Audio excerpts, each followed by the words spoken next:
সত্যি বৃষ্টির যে কি অপূর্ব মহিমা! বর্ষাকাল না এলে প্রকৃতি যে এত সুন্দর করে সেজে উঠতে পারে আমরা সেটা ভাবতেই পারি না।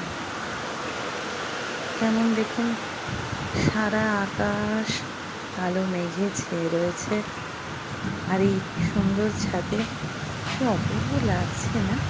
এই শহরের বৃষ্টি ভেজা যে দৃশ্য খুব উপভোগ করি জানেন। মন খারাপে, আনন্দে, হাসিতে, কান্নায় বৃষ্টি যেন আমাদের সারা মন ছুঁয়ে যায়।